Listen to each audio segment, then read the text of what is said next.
Welcome back to Crime Scene X. In today's video, we are covering 3 true and terrifying deep web horror stories. Sit back and enjoy.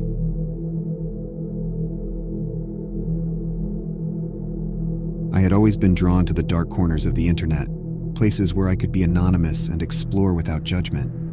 My online exploration started innocently enough, but I quickly found myself venturing into the hidden depths of the deep web. A friend had mentioned a live stream that had become infamous among our circle. They said it was something beyond imagination, something you had to see to believe. The mere mention of it sent shivers down my spine, but my curiosity was piqued. Late one night, I received an anonymous message with a link and an access code. The sender was unknown, but the message was clear. See what lies beyond the ordinary. Witness the spectacle. Tonight. Against my better judgment, I clicked the link. The page loaded to reveal a live stream of a dimly lit room. The setting was clinical, almost like a surgery room, but with an air of menace. A chat box on the side filled with messages from anonymous users, their excitement palpable. A man, masked and dressed in surgical garb, appeared on screen. His eyes, cold and unfeeling, scanned the camera. His voice, electronically altered, broke the silence. "Welcome, friends. Tonight we have a choice. 2 doors, 2 fates, you decide." He pointed to 2 doors, each marked with a number. The chat box erupted with votes, a twisted democracy in action. I felt a lump in my throat as door #1 was chosen. A captive was brought into the room, bound and gagged, terror in their eyes. The masked man laid out an array of instruments, each more horrifying than the last. The chat dictated the course of action, voting on methods and tools, treating the captive's suffering as entertainment. The masked man complied with chilling efficiency. I watched, paralyzed by a mixture of horror and fascination, as the nightmare unfolded. The screams, the brutality, the inhumanity, it was all too real, too raw. As the live stream continued, something caught my eye. A symbol on the wall, partially hidden by shadows but unmistakable. It was the same symbol I had seen in the background of a missing person's photo on a local news website. The realization hit me like a ton of bricks. The captive was no actor. The terror was not staged. This was real, and the victim was someone who had been reported missing. I closed the stream, nausea and dread washing over me. I had witnessed something unimaginable, something I couldn't undo. I went to the police, showing them the link and telling them everything I had seen. They launched an investigation, but the site had vanished, leaving no trace behind. Days turned into weeks, and the image of the live stream haunted my every waking moment. The knowledge that such brutality existed, that people could participate with such gleeful abandon, shattered my understanding of humanity. Months later, the case was closed, unresolved and shrouded in mystery. But the deep web had left its mark on me. I knew that behind the veil of anonymity, people revealed their darkest desires, engaging in horrors beyond comprehension. I left that world behind, vowing never to return. But the memory of that live stream, the cold eyes of the masked man, and the screams of the captive lingered, a haunting reminder of the darkness that lurked just beneath the surface.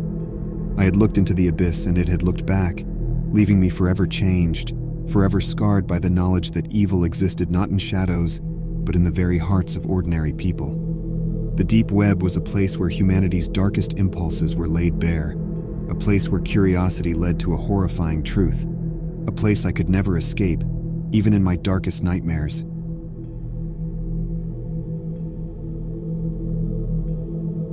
I had always been a seeker of knowledge, especially knowledge that was forbidden. It was perhaps a flaw in my character, but my curiosity about the deep web became an obsession that I couldn't shake. Friends warned me about venturing into the hidden parts of the internet, but the allure was too strong. The journey began with downloading specialized browsers, reading up on safety protocols, and carefully exploring. At first it was underwhelming. Dead links, abandoned forums, half-baked conspiracies.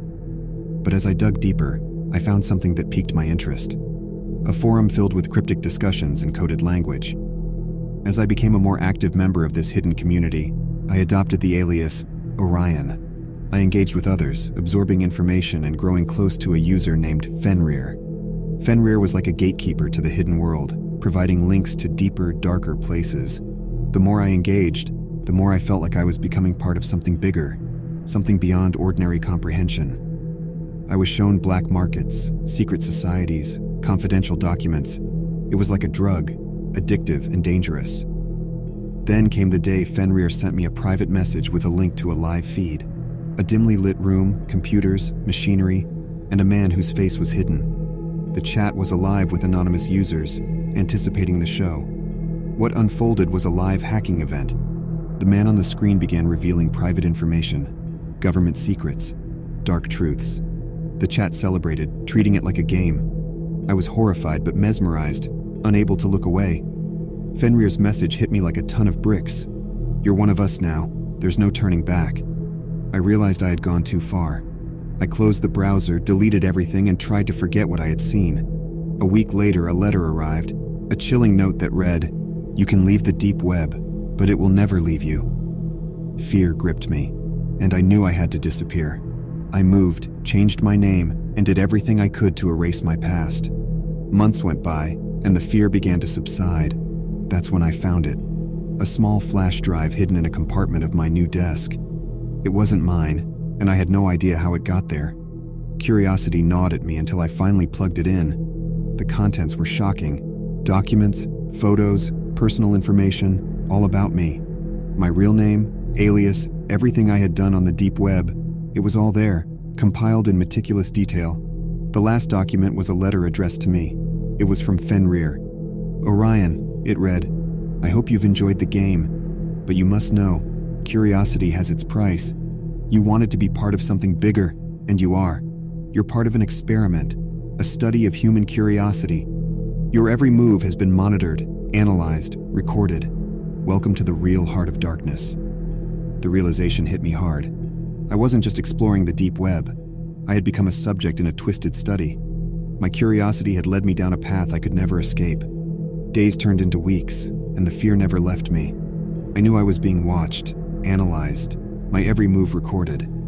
The deep web was no longer a hidden world to explore. It had become my reality, a never-ending nightmare, a place where you can find anything, lose everything, and never truly escape. Fenrir's words were always there, echoing in my mind. There's no turning back, and I knew he was right.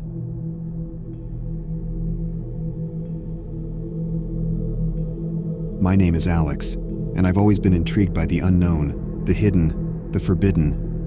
That's what led me to explore the deep web, a hidden layer of the internet not indexed by traditional search engines. I thought I was ready for whatever I would find. I was wrong. It began as an experiment, a curiosity-driven exploration into a world that few people dared to enter. I took all the necessary precautions, using a VPN, Tor, and browsing from a virtual machine. I felt invincible and anonymous, hidden behind layers of digital protection. At first it was fascinating. I found documents, forums, and information that I never knew existed. But the deeper I went, the darker it became. My curiosity led me to a part of the deep web that I wish I had never explored. I came across a site simply called The Game. The description was vague, promising a unique experience for those willing to participate. Against my better judgment, I clicked the link. Upon entering, I was presented with a series of challenges, puzzles, and riddles. It was like an intricate scavenger hunt. The excitement and intrigue were irresistible, so I played along. I spent days consumed by The Game, diving deeper and unlocking new levels. But then, things took a horrifying turn. I reached a level where the challenges became personal. The game began asking for private information, the name of my childhood pet, the street I grew up on. It seemed like typical security questions, but how did it know to ask? I realized too late that the game was learning about me. My attempts to exit were futile. The game had taken control of my system. Panic set in as I watched my personal files, photos, and emails being sifted through by an unseen player on the other side. A chat box appeared with a message. "You've reached the final level, Alex. Are you ready to play for real?" My heart stopped. It knew my name. How much more did it know? Days turned into a nightmarish blur as I was stalked both online and off. I received phone calls with only heavy breathing on the other end. My bank accounts were hacked, money siphoned off. Photos of my family and me were emailed to me with threatening messages. I went to the police, but they were slow to understand the digital complexity of the situation. I even hired a private cybersecurity firm to help. But the game was always one step ahead. Finally, after weeks of terror, the trail went cold. The game seemed to lose interest in me and moved on to another player, another victim, but the damage was done. I was left a shell of my former self, consumed by paranoia and fear. The lines between the virtual world and reality had been blurred, and I couldn't trust anyone or anything. The deep web had shown me a world where the hidden, anonymous nature of humanity could breed terror and malice. I had thought I was a player, but I had been the one played. I share this as a warning to anyone drawn to the allure of the hidden corners of the internet. There are places where curiosity can lead you into a game with stakes far too high, where the unseen players hold all the cards, and where the game never truly ends. The game is still out there, waiting for the next player, the next victim. And I am forever haunted by the knowledge that somewhere, in the dark recesses of the web, someone or something knows everything about me.